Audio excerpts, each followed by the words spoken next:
What's up, everybody? Super Greek checking in. We had George Tsitsonis on to talk about his new book, Achieving the Impossible. You already know, Euro 2004, Greece's fairy tale run to the cup. We had a great conversation about it on top of some behind the scenes stuff, some never heard before content, so keep your eye out for that. Additionally, I have a little something for you. In the description of this YouTube video, there is a link. That link is to the ebook of Achieving the Impossible. Click on the link, put in the promo code Super Greek, all caps, one word, Super Greek, and for you, 25% off, because Super Greek, we do boss business, we put on for the squad, and we gotta help out, help out the customers for this book and support the book as best we can. So 25% off, that's my gift to you.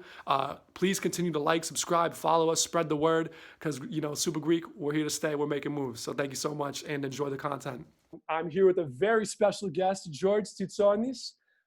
We are here for a couple of reasons to talk about the Euro 2004 book that's coming out, Achieving the Impossible, and talk about some fond memories and whatever else comes our way. So George, introduce yourself. Yeah, so first of all, thank you for inviting me here tonight. Real excited to speak about the book, and one of our, I guess, most favorite sporting experiences being Greek. Of course, I don't think anything beats Euro 2004. I've been a lifelong soccer fan. Kind of seen it all as far as Greek soccer goes over the years. Just looking forward to talking about Euro 2004 because it's definitely a period of time that I remember fondly, as I'm sure everybody that listens to this and has followed the Greek game during their lifetime does as well. Well, let's start there because I know I run Super Greek on Twitter, and Yes. I got my start basically, throwing back all the highlights and getting people excited. I'm 25 years old. I was born in 1995. I'm also from New England, from the US. So as an 8-year-old, you're limited with some of the, sports and TV that you have access to, especially when, so my mother's from Greece, my father's from the US, more of an American football fan. If you were to watch any sports, he's not much of like a huge sports fan in general. So what I'm getting at is I'm on the flip side where I learned about it after the fact. I did not actually experience it. Right. So I'm going to live vicariously through you tonight. All right. We're rolling in throwbacks. It's all throwbacks. We're going to get you through coronavirus and quarantine with a little bit of nostalgia. So I think just for starters, how did this kind of come about? Was it kind of like your pipe dream to write a book, or did someone approach you? How did it kind of come about? Yes, nobody approached me. I'm a relatively unknown author, so we'll start with that. But I've been writing as a freelancer for the better part of 20 years, and always focused on Greek football and sports. And I guess about 3 years ago, I was just doing some, random researching into the history of Greek soccer and whatnot, and just doing some stuff on the internet, reading some books that I had, and I was like, man, there is literally so few articles, so little coverage of just this unbelievable sporting achievement. And so I was like, you know what, I'm just gonna look a little bit further into it, delve into it a little bit more, just kind of as a hobby really to start. And one thing led to another, and literally one afternoon I was like, you know what, I'm gonna see if I can start taking some notes down and maybe putting something together here. And one thing led to another. The notes started to pile up, all over the my desk area, dining room table, whatever. And from there on, I just kept going with it chapter by chapter. After a few chapters, sorry not to interrupt, did you present No. it to like a publisher, or how did this kind of... So just doing a little bit of research. I had never done anything like that before to that level. So I'd written some longer articles or whatnot, but nothing to the extent of a book. So most when you send something in to be considered, it's usually it needs to be about 3 chapters. So I was like, you know what, I'll do 3 chapters. We'll see what happens. So I sent it out to about 10 or 12 sports publishers, mostly in the UK. There's a good thriving like football market for books there. And I was like, let's just see what happens. So as generally happens in these types of situations, especially from somebody that's not a really well-known writer, I got a couple replies back, which were thanks but no thanks. A couple of people were like, okay, this is a little too niche for us, so all very nice. I certainly appreciated the feedback. Some people didn't respond at all, which happens as well. But what happened was somebody that I actually sent a publisher that I sent the idea to in a few chapters who had said that it was a little too niche, actually passed it along to this kind of boutique football books publisher from Australia called Fair Play Publishing. And they had just kind of gotten going, really. They'd only been in business for about 2 years, but they had already produced a few books and stuff like that. And the editor, Bonita Merciades, she's married to a Greek guy, so that I think might have helped my case a little bit. But she got back to me and said that she was interested, and it just seemed like a good fit. And I was just happy that somebody really was, interested in the project. So I was like, okay, this will work, I think. And it's been a joy. They've been a great publisher to work with. They specifically produce just soccer books. And that's just been always my passion. So it's been an awesome fit, really, from the start. And no surprise, England was not trying to, further bring light to Euro 2004. Not surprised at all. So as, you're going through this process, what was kind of your end goal in terms of, I feel like when you're writing through something, you want it to evoke some form of emotion, some form of reaction out of the people that are consuming your work. What was kind of, as you're writing this, obviously, like for our community, it's a huge deal. The first English-based book for Euro 2004. What was kind of your end goal of like, I want people to feel like this?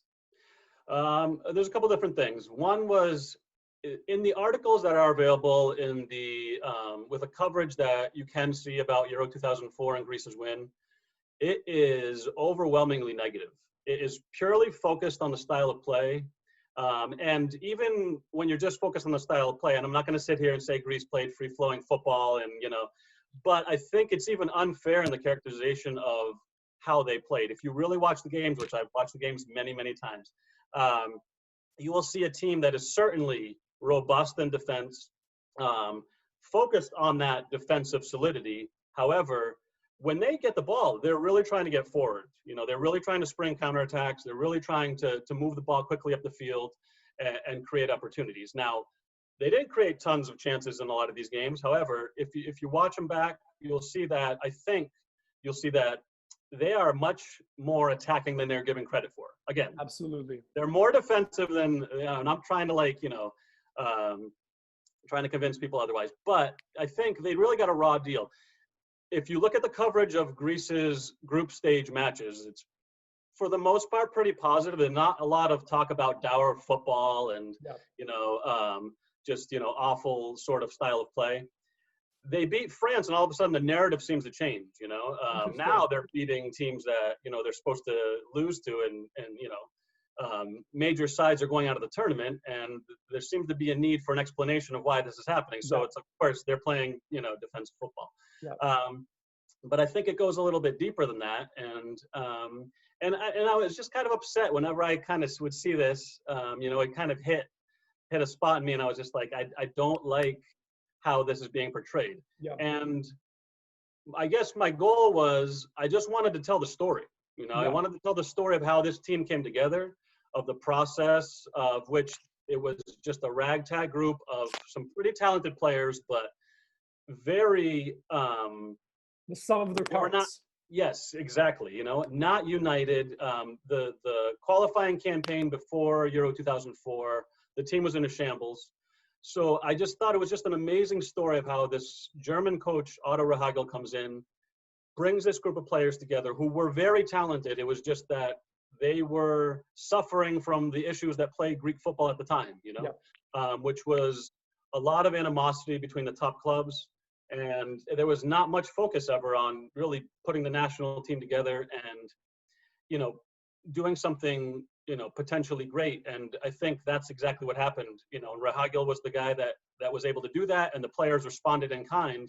And I just thought it was this magical underdog story that just kind of gotten swept under the rug by so many. And I wanted to tell it, and I wanted to tell it in English because I just thought that it deserved to be told. We're Absolutely. a proud people. We have a proud history, and we have a proud sporting history as well. In football, we've not always been so successful at the team level, but there's been good stories over time, and this story, I think, is obviously it ranks right up there with any sporting story that I've ever heard. I might be a little biased on that, but I think it's just so amazing to see a team that was so just a shambles, really, and in the span of 2.5 years to come together to do this, it's just amazing. Well, two things for you. One, the Theos and Theas that I have here, they would always talk about the teams of the 70s and the 80s and how there were still so many teams that probably had more talent pound for pound than the 2014, but because of these kind of systemic problems and tribal psychology amongst the clubs and this and that, it never amounted. And then it's kind of weird that this amalgamation of like you said, ragtag players kind of come into the fold with a German coach and are able to do it. I mean, the amount of firsts that happened in that tournament, whether it's the first coach of not the same country to win a cup, to the first silver gold, the first team to have 3 clean sheets on the way to a final. It goes on and on and on. And this is a team that had never won a game in a major tournament finals before the 2004 finals. So it really is a truly remarkable story. I have one nugget here for you. Because of the coronavirus, UEFA and FIFA have been playing a lot of throwback games. Yeah. And so I watched UEFA TV's rerun of the 2004 final. It was a rushed version, didn't have like crowd shots. So you're more of a journalistic guy. You're more of a student of the game. I'm more of like a meatball fan. I like the crowd shots. I like, what's the banter in the stands? What's the atmosphere? What's the culture of the world at the time? So Martin Tyler was commentating this version of the final, and he had a pretty interesting quote. 19 minutes in, after Charisteas gets played a ball into the box. I think it was an over-the-top ball from, I want to say, Basinas. Yes, I think so, yeah. So Martin Tyler goes, I'm not going to use a British accent. I was very tempted to. I'll just read it off. He goes, look at the numbers that Greece have got forward. Certainly nothing you'd call cautious or defensive there. If that's the label that's been pinned on Greece, and it has in certain quarters, I think it's distinctly unfair. This is the 19th minute of Euro 2004 final. Right, so even at the time, commentators that were a little bit less biased were saying it. But I mean, I think you just said it best. As they got closer to potentially winning the cup, it seemed as though the narrative did change from the journalistic, works that I've read and stuff. And it just goes to show how jealousy can creep in, where other nations that felt they were more entitled to the spot, who have a stronger media voice, will sometimes perpetuate that narrative. Before we continue, I just want to say it's not just that Greece were playing in this robust defensive style. I remember growing up in the fields of America, where obviously, like, in order to watch a Greece game, even up until 2015, you'd have to go to like some janky Russian website, get a wealth of viruses that brings your computer to its knees to watch a game. So the fact that I'm growing up as a kid in the United States, and kids on the field are like, oh, Greece are dog poop. Oh, they didn't say that. They said other stuff.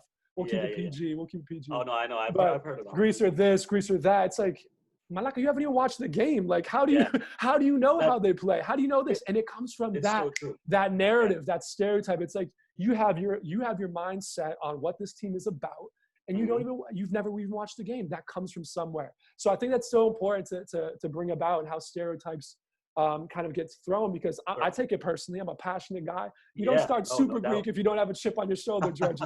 So it's crazy, because it's so prevalent, where it's like you take it personally, because it is such a beautiful story that almost it's like becomes the redheaded stepchild of the football world, where it should be celebrated.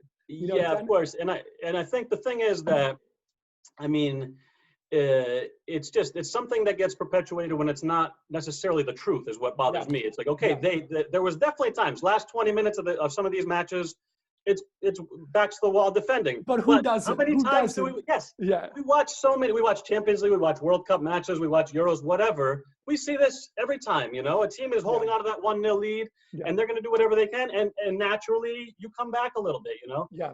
So, but to kind of take those moments and try to extrapolate it across the entire tournament for Greece, completely unfair. Watch the opener against Portugal. Yeah. I mean, you will see Greece has literally played them off the park in large portions of that match. This was the two teams that were just on completely different levels on that day. I mean, Portugal grew in that tournament, and they got stronger and stronger as the games progressed. However, during that first match, Greece were all over them. The energy, the dynamic play, getting forward quickly, it was no contest, you know, and Takis Fisas likened it to Atletico Madrid yes, with their style, and I yes, think that's a fair absolutely. comparison. I And it think gets so. results, and it's not just a Bush League, you know, ragtag Sunday League style. Right. It's effective. It works, and I think furthermore, if you liken yourself to be, you know, a student of the game, or you want to get into coaching, and if you're a young, you know, guy that wants to break into this field, I think the '04 team is a great case study for everything that in terms of doing more with less. They showed you there's a million ways to win a football game, and Yes. mentality and team unity and learning how to occupy space and angles. And Alexi Lala says this phrase, which I don't really. I mean, I don't have a problem with him, but some people do. But it's bend but don't break. That style, which takes so much nerve and steel and mental fortitude, that it's something you just can't teach. And if you do teach it, it takes years to develop for a lot of these players. Oh yeah. So if you want to learn about the game and learn about you know, how to win when your back's against the wall, when the odds aren't in your favor, Greece 2004 is a case study for you, my friend, because it really isn't. It's not packing 10 men behind the ball. Sure, at times it happened when you're, again, defending a lead, but there's so many, you know, tactical brilliances to that run that, again, get kind of swept under the rug. I'm getting passionate. I'm sorry, Georgie. No.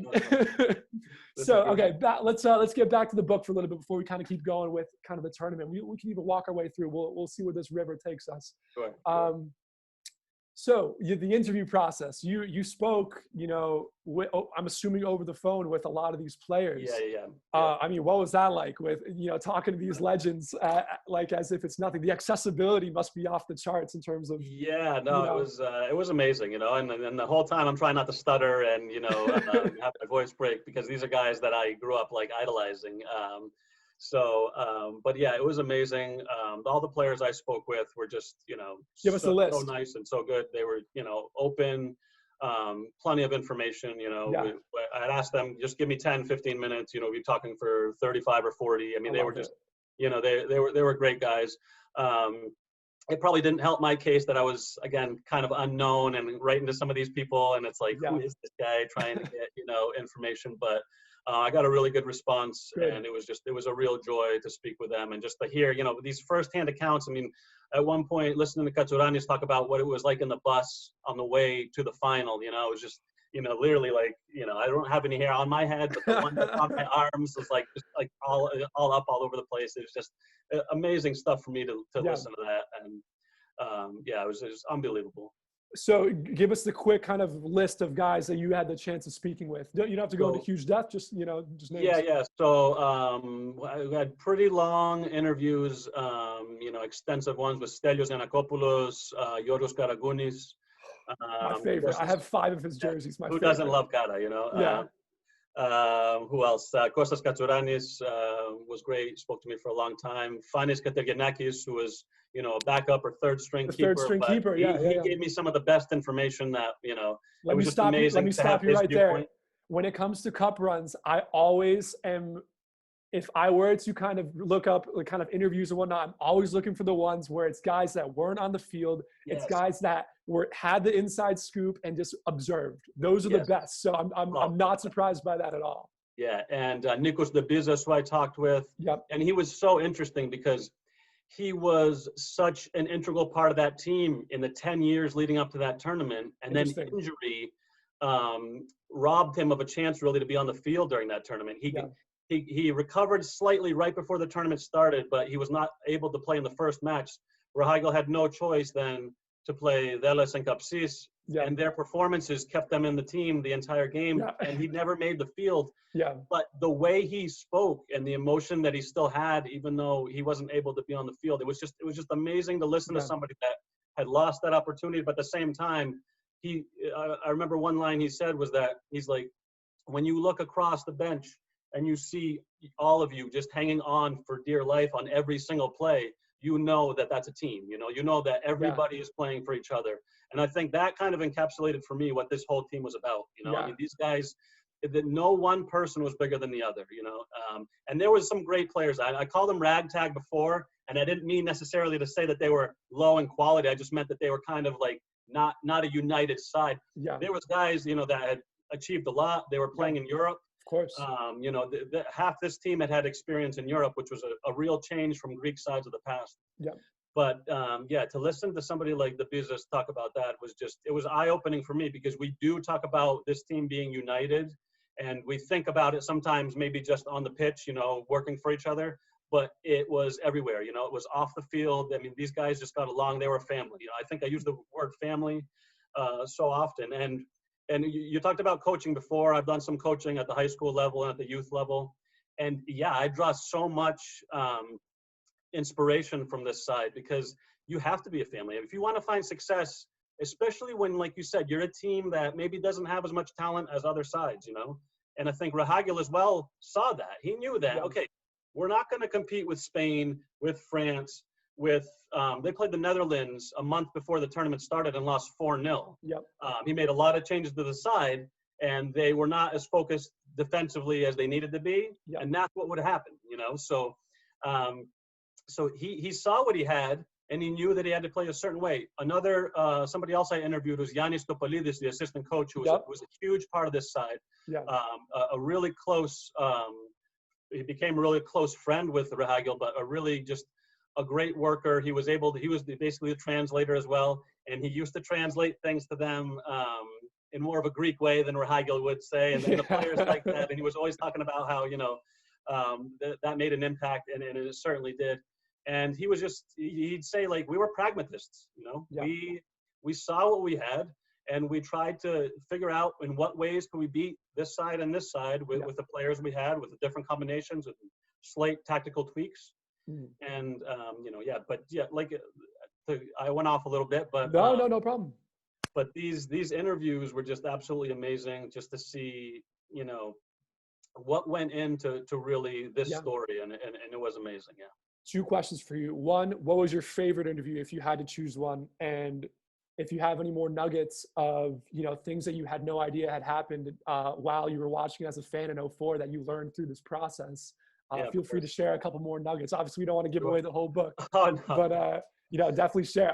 I still got, look at here, buddy. I got goosebumps still from you know, what kind of the back behind the scene kind of talk that you kind of just showed us.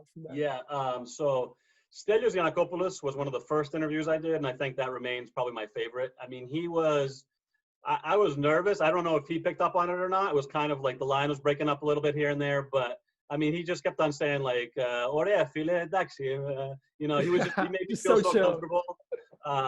But you know, some of his insight. I mean, we talked a lot about the qualification process as well, not just the tournament itself.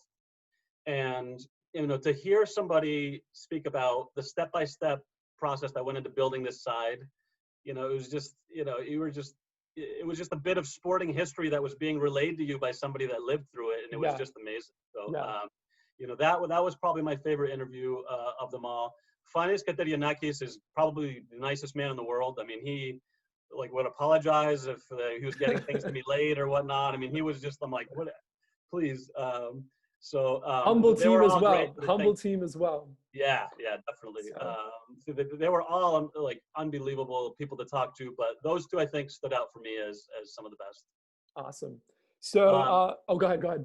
Yeah, no, and as far as nuggets go, I mean, there's a few.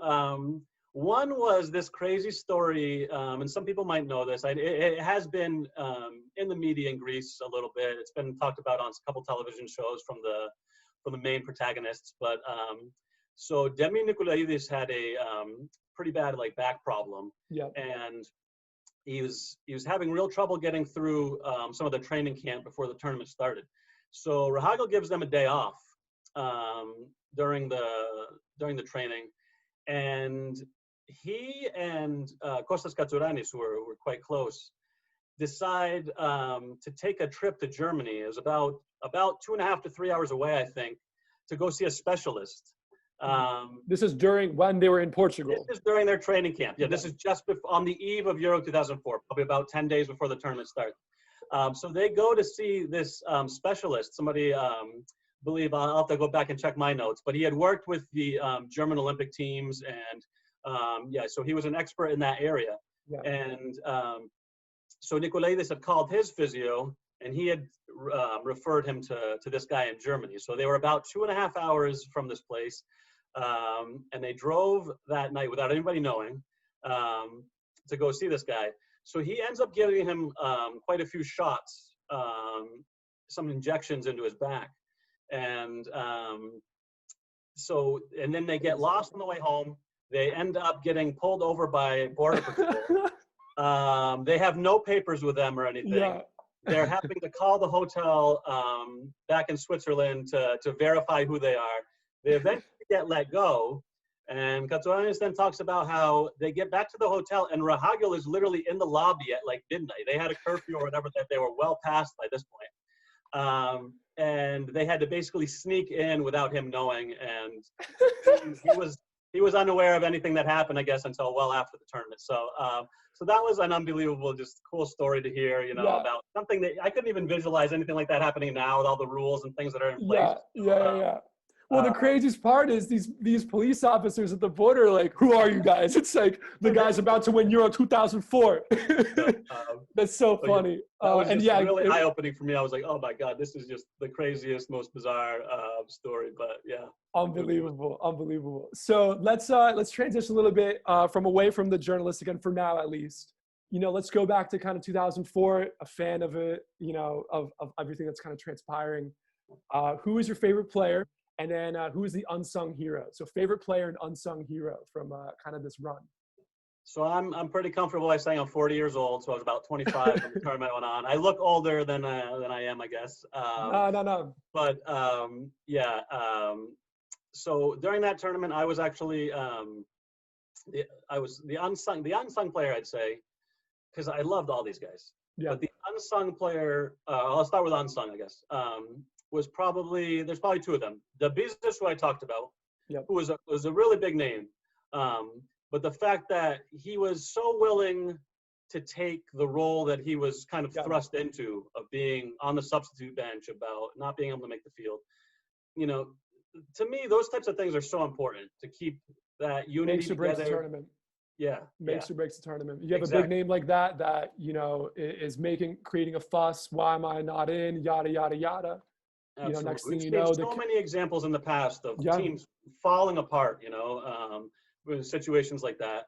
A player gets upset, they start, making it public, whatnot. And they had their problems too. ESPN actually has put out a couple good articles where there were some issues about playing time that had kind of started to bubble over. And maybe this was talked about in the interview process. Yeah, we talked about it a little bit. And even before the tournament started, there was a huge problem with AEK players. So there was two sides of some huge problems that were going on with AEK.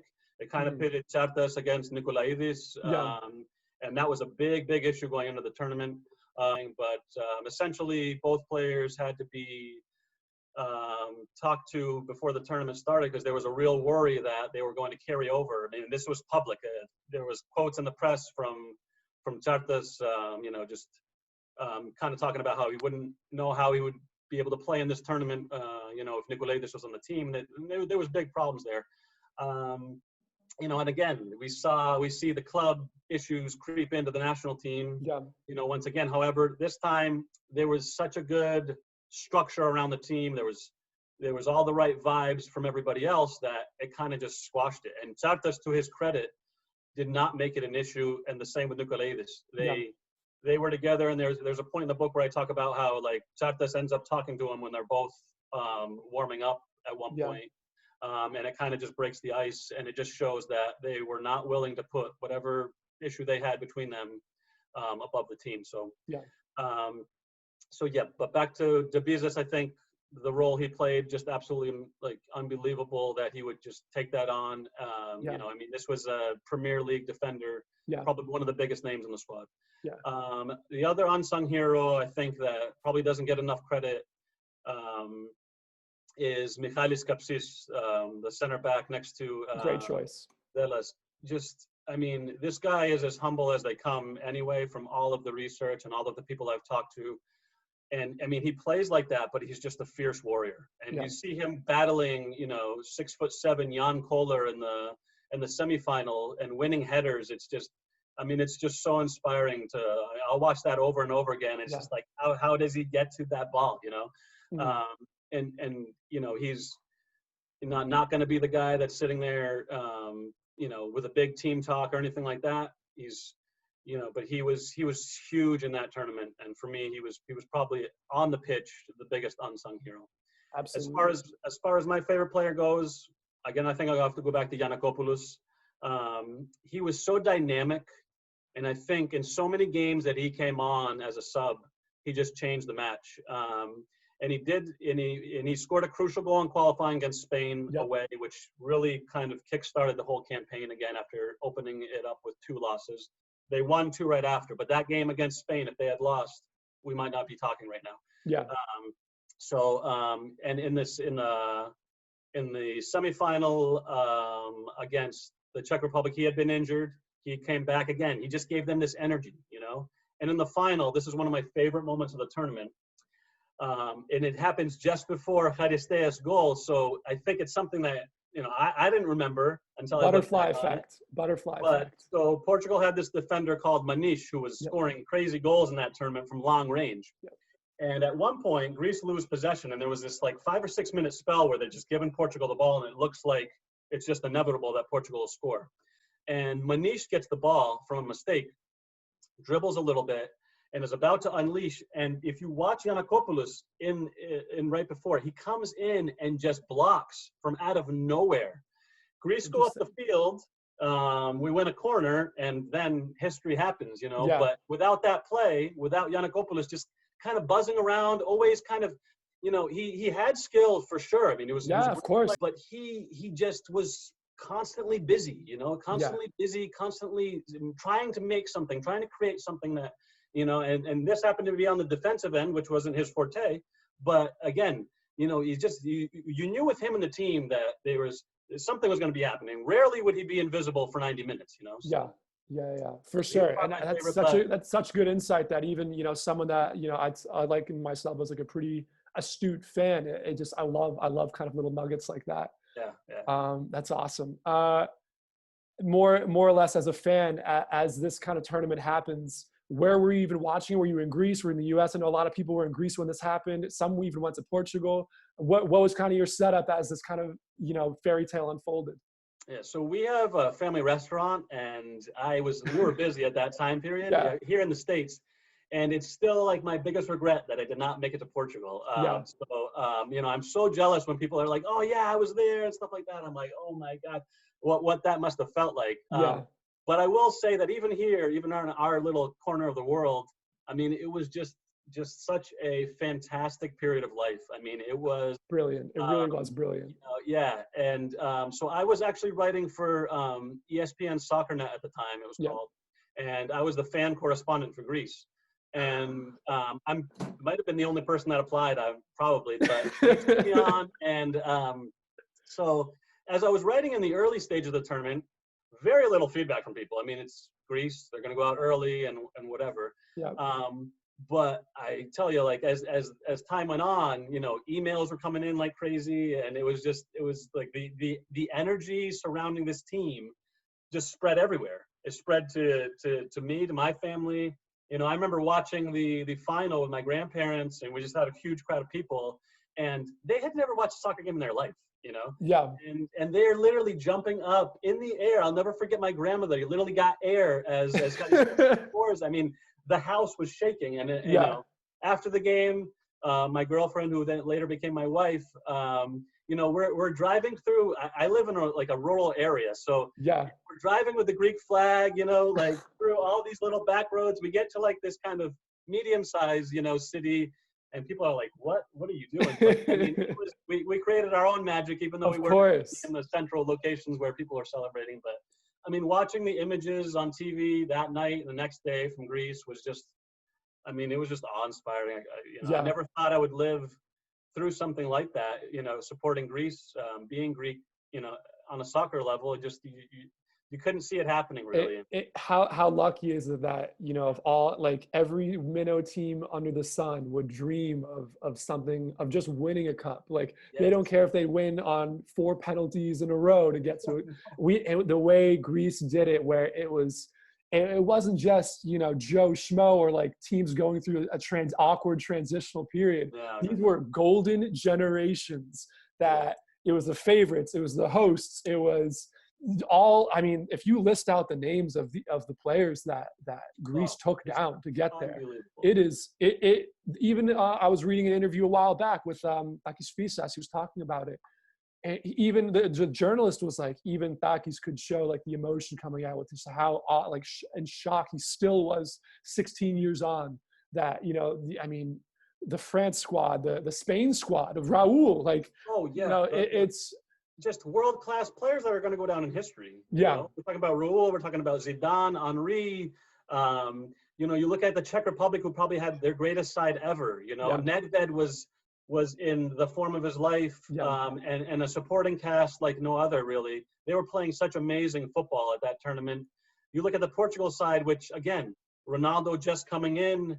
You've got Deco in the prime of his career, probably. Yeah. In that he had just come off of winning the Champions League in 2004 with Porto. With Porto, yeah. And, Figo's still there. And just you look at the squads and you're just like. Complete teams, eager for a cup. Yes. My next question would be, would you change anything about it? Would you have anything differently? Because I know I would, but from my revisionist brain, I would. But if you have one yourself, let me know. The game against Russia in the group stage was a little anticlimactic. You go through with a defeat. The title of that chapter in the book is called "The Sweetest Defeat" because I think I cannot think of any other loss that I probably enjoyed more. But I mean, that was probably the one match in the tournament where Greece were just not up to par. They did not come out with the right mindset. They were not doing the things on the pitch that they should have been doing. A perfect wake-up call.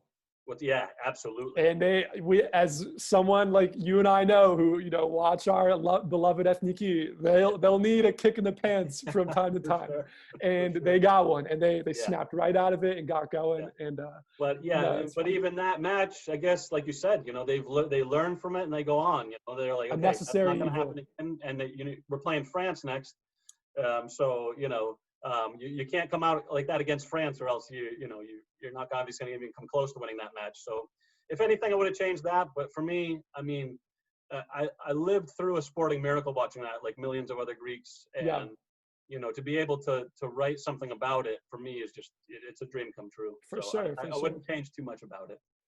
I guess the one thing on my end that I would change going back now would be, we beat some of the most likable teams and nicest fan bases. Give me Turkey, Germany, England. True. I want bodies hitting the floor. Oh, that's one thing I would change. But honestly, again, obviously I wouldn't change anything. But if that was one thing, because for me, it's already such like a absurdity that has come to life. I might as well tweak it just a little bit more. Right, and like watching that Czech Republic side, I mean, anybody that loves the game of soccer, watching them through the tournament was just a pure joy. They were just so fluid, they were just so well balanced.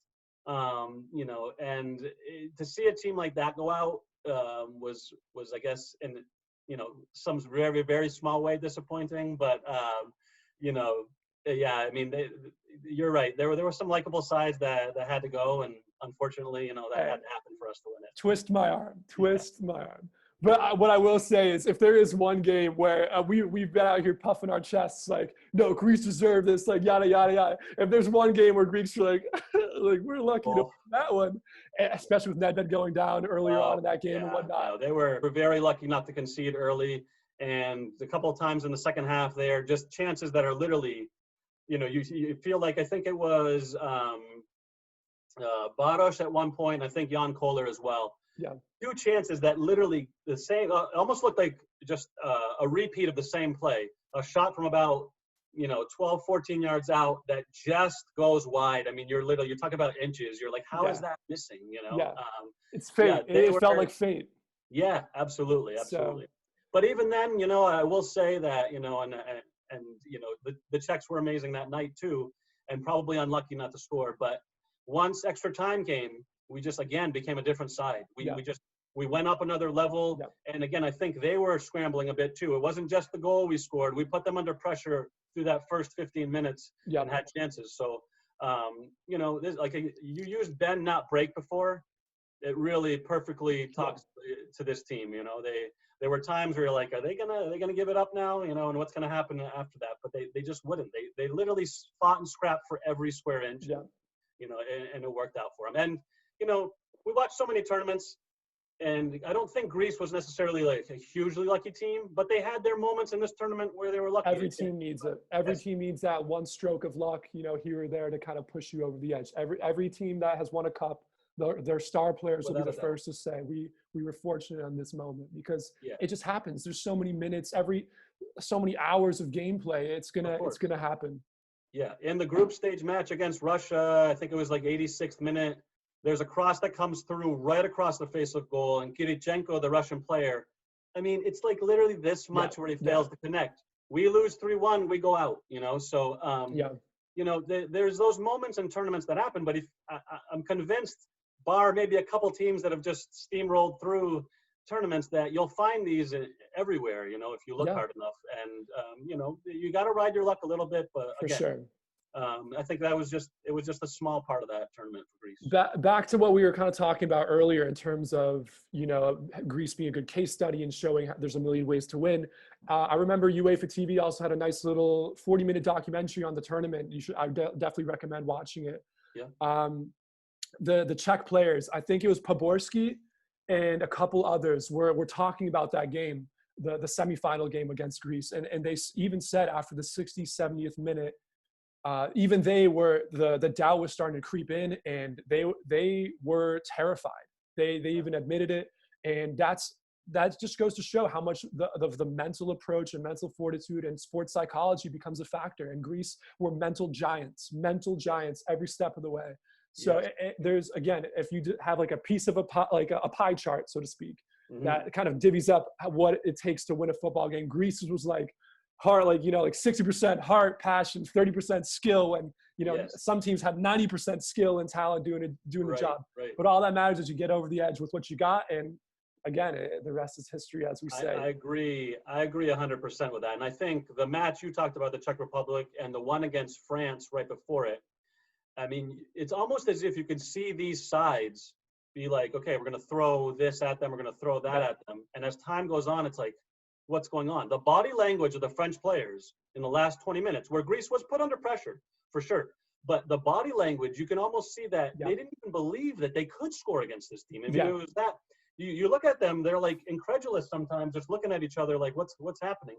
The belief just seems to be seeping away. Yeah. I think the Czech, like I said, those couple chances before, after they missed those, in the second half wore on. It's almost like, what does it take to score against these guys? And you're right. I mean, there is no substitute sometimes for passion. There's no substitute for, I'm going to chase down this ball that I have no business getting to, but I'm going to get a piece of it to deflect it out for a corner and getting the ball played into the box or whatever. I mean, and then they did all that. So many little plays. Yeah, the street savviness off the charts. Savviness off the charts. And Rahagil deserves credit for that as well. I mean, this was a guy that spent most of his career taking unfancied sides to glory. Either in the beginning of his career, he was kind of like we call him he was called a firefighter. I talk a little bit about that in the book, in that he took teams that were in huge trouble down at the bottom of the table, and he'd be with them for a few weeks, sometimes at the end of a season, or a few months, and he just had this knack of always seeming to be able to keep them safe. So he had experience kind of putting together sides that that did not gel, and he would be able to create that atmosphere where one guy would work for the other, and he didn't like star names, and that helped a team like Greece. It was a perfect fit. Yeah, obviously with Zikos and Georgiatos not being kind of put in the squad, these star players that have European finals caliber accolades to their career, it definitely shows. To go back just briefly, I think another reason why potentially Greece could have this kind of black sheep kind of aura about them in the footballing world is because that style is the defensive style where you talked about with France, and I talked about the Czech Republic. It is demoralizing. It is stifling. It's a style that chokes the life out of a game. And if you are someone that's on the other side, it's chasing a goal, and you just feel like this demoralizing deflation of a team that is just kind of slowly just kind of choking the life out of you, for lack of a better, description. And I think that ups the ante in terms of how people receive the style. It Yeah. is so frustrating to play against. And we, as footballers in our own careers, we've all faced situations like that where we're chasing a goal and we just can't score, and you just want to you just hate the other team. And I think it's just Greece kind of brought out that gremlin in a lot of the players as well, which is a factor that maybe doesn't get talked about. Yeah, no, I agree with that. But the thing is, the thing I'm proud of too, being Greek, is that they did it in the right way. Yep. There was nothing dirty. There was not this kind of, like we're going to hack anything that moves. Of course, they committed fouls and whatever, but the disciplinary record throughout most of the tournament was pretty good. Yep. And they didn't receive these cheap penalties or anything like that. You're like, oh my God, they're masters of the dark arts, or or stuff like that. This was a team playing to its abilities, team doing what they could do to try to win soccer matches, so. Well, that's the other thing. It really comes down to the fact that Ray Hoggle took a team where it's like, these are our assets. Let's put it up against the other team's liabilities. A little accounting terminology for you. And I mean, where did we have our monopolies? We were a physically gifted team. Every tournament we've been in, we've been elite in the air, winning aerial balls, aerial duels. On the ground too, we make tough tackles.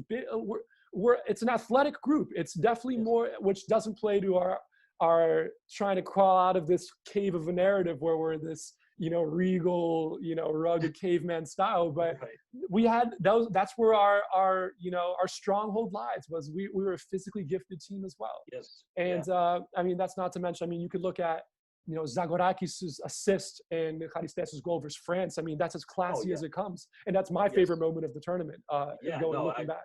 I make a point in the book, if that was a Brazilian doing that, we would have had that. That would have, it was a little bit before the viral time period, but that would be replayed over and over and over again. I mean, there was just such skill and such kind of creativity at that point.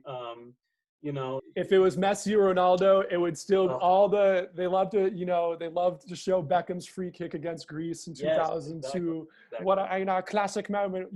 This would be one of those that gets put on the highlight reel every time. It would be part of the intro of any big football show. I mean, it would be that would be there. I mean, he sends Lizarazu for a hot dog. I mean, he literally ends up somewhere in the stands. It looks like. I mean, he's. I might edit in that goal when I do the editing here, just cause. You gotta put it in. It's that special. It's that special. And then, I mean, Charisteas with a bullet of a header. I mean, no one's stopping. I would voluntarily take my arm away. I'm about to break a finger. I'm a fragile man. You don't want to get in front of that. But unbelievable times.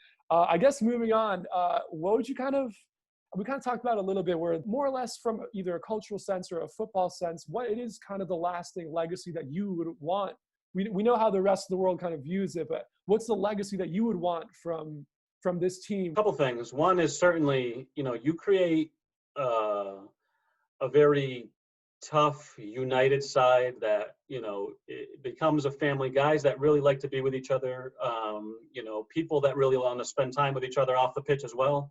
It just bodes well for a side, and maybe you don't win every single tournament that you're in because of that, but I think that you will be more successful than not than having the opposite. And we've seen so many talented teams over the years, hyped up to go into a tournament, and with just the smallest thing that happens, they fall apart, England.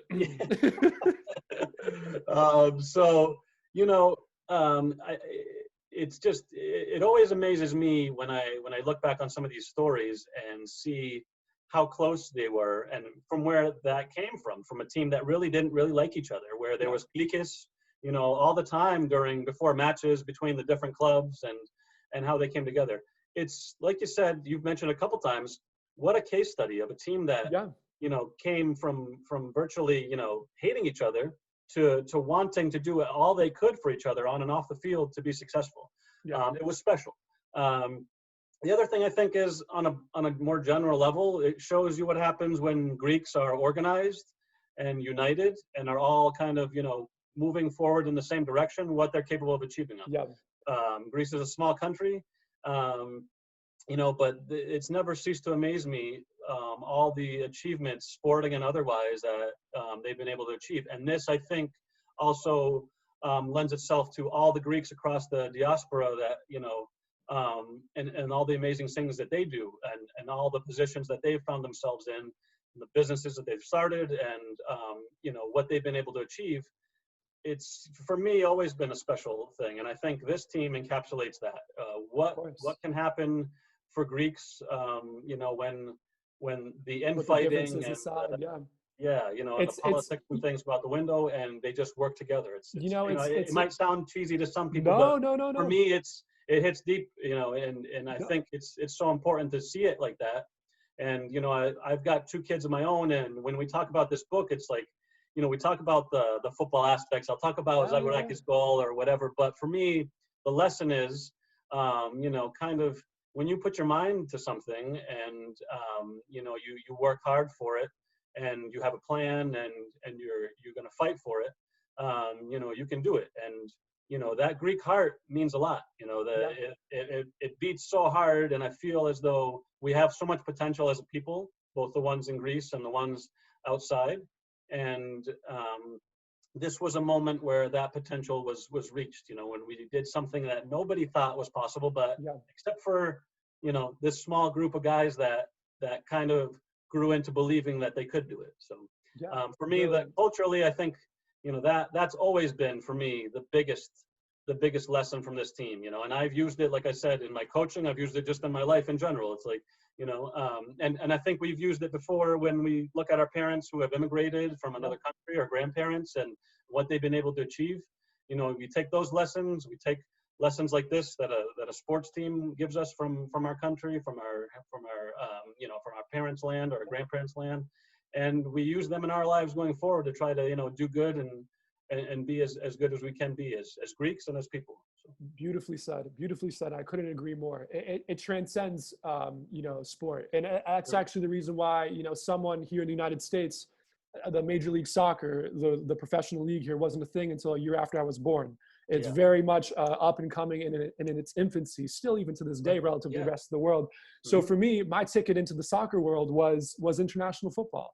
And I'm someone that I was a classics minor in a sociology and humanities minor at Boston University. And the cultural parallels that you see from styles of play in international football, and how they reflect entities within the nation at large and the culture at large from where they're coming from, is really fascinating to me. And even since antiquity, you talk about Greeks, having more of an inward and regional bias, and so many Athens versus Sparta versus Macedon in this infighting, and looking at it back, it's like, guys, if you just banded together, you could have taken over the whole world, basically. But even it just it really goes to show just exactly what you were saying, just the togetherness, and with the struggles that Greece has had, even more recently, the last 20 years, the last 600 years, with the Turks and the Germans and the Civil War and everything in between. The struggle, one, makes us stronger, but two, that cheat code and that cultural kind of ability, if these individuals put their differences aside, it really is, they get to this level that not many people can dream of. It's this cheat code that we have that kind of really came about beautifully on that summer in 2004. So it just really is something, because a lot of times, I mean, even recently, being a Greek kid growing up in the 2000s during the crisis and everything people that aren't Greek hear about is the crisis, and the stereotypes that come from it. You can't manage money, you can't govern yourself, and it's really disheartening, because there's so many beautiful entities that, one, have come from the struggle of the last 600 years, but two, there's so many things to be proud of as well, like the Euros, like Eurobasket in 05, Eurovision in 05. Even the legacy that I think this Euro 2014 led was the extra decade of dominance, not dominance, but success that the football team for Greece experienced afterwards. They qualified for all but one tournament, made the knockout stages twice, and they still didn't get the credit they deserved. And it's funny, because I remember Karagounis was talking at the 2014 World Cup. This is when they were like 11th in the world at the time. They had only one loss in over 2 years under Santos, Fernando Santos, the eventual Portuguese coach who won Euro 2016. And the journalists were asking him, they're like, Yorgo, this people aren't giving you credit for like what's going on. Like you guys are getting results and you guys aren't getting credit. What's going on? He goes, don't care. Results speak for themselves, and walked off. And it was just, that's what it was. Yeah. This Yeah. stoic, laconic, Right. I'm self-aware. I don't Yep. give a damn. I'm going to Right. do what I do. I'm going to do it better than you. And I'm going to be mentally tougher than you. And Yes. there's so much merit to that the big wigs of Western Europe will never Right. Right. want to give credit for, because to be honest, they don't have the cheat code that we have. If we have Yeah. one thing that they don't, it's that. Yeah, when you are so resilient, you've talked about so many instances where Greeks have shown their resilience. You don't need it. You just Yeah. don't. If you hear it, great. But if you don't, that's not what's bothering you. You're not out to please people to get that. Okay, you're playing great football, for instance. Yeah.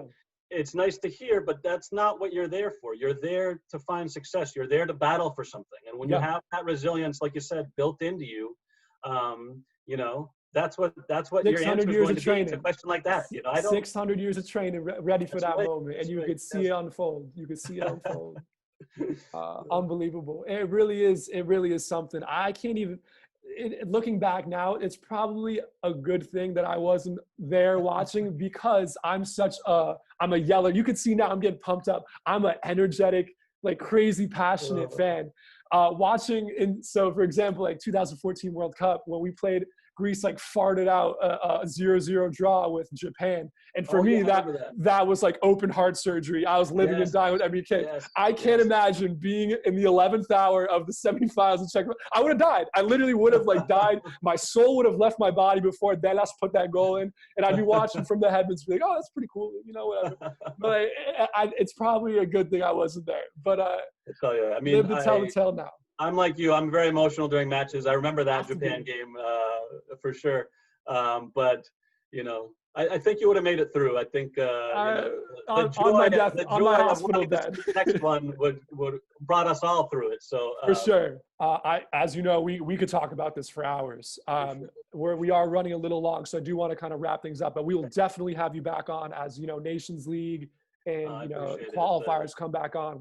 Mm-hmm. I think the coolest part about Super Greek is the fact that I feel so alone. Before I made the account, I felt so alone. It's been tremendous. Like every day you toss stuff up, I'm like, hey man, gotta keep it lively. Gotta put out show out for the squad. I appreciate that, and I love your work as well. Which is why I feel like this is a good kind of combination. People helping people, definitely. And together we'll grow, and it'll be a great journey. And I think. We'll be at a tournament soon. We'll be at a tournament soon. I think so. And when it does happen, let me tell you, I got tweets already saved, ready to go. When Super Greek, we're gonna test your theory about whether you're gonna be able to survive these moments. I know you will be able to. You will be able to. As the book gets released, I'm gonna keep there'll be some more promotion codes and giveaways. I tweeted today about a giveaway as well. So stay tuned for the followers. Sincerely, from the bottom of my heart, I really appreciate that work and helping spread the word about it. So it means absolutely, always eager and ready to support Greek business and Greek endeavors. You know me, and so this won't be the last time either, my friend. Okay. So let's kind of end it with that. What is your Twitter handle so people can follow you too? You have some great opinions too on the forum. Yeah, so it's at Gtitsonis, GTSITSONIS. Yep. It's been spelled pretty much every way imaginable throughout my life. Just G and my last name. Yep. I love it. Well, George, thank you so much. My pleasure. Again, not the last time. It's been a pleasure and an honor to speak with you. I look forward to the book unveiling and see how what the folks say. I'm more than confident it's going to be a great read, and I'm not much of a reader, so this will be since I graduated, I've been more online articles, but a full book back to back. I'm ready to rock and roll, baby. All right, good. Okay, thank you so much. I hope you enjoy it. Okay, cheers. Take care. Thank you very much.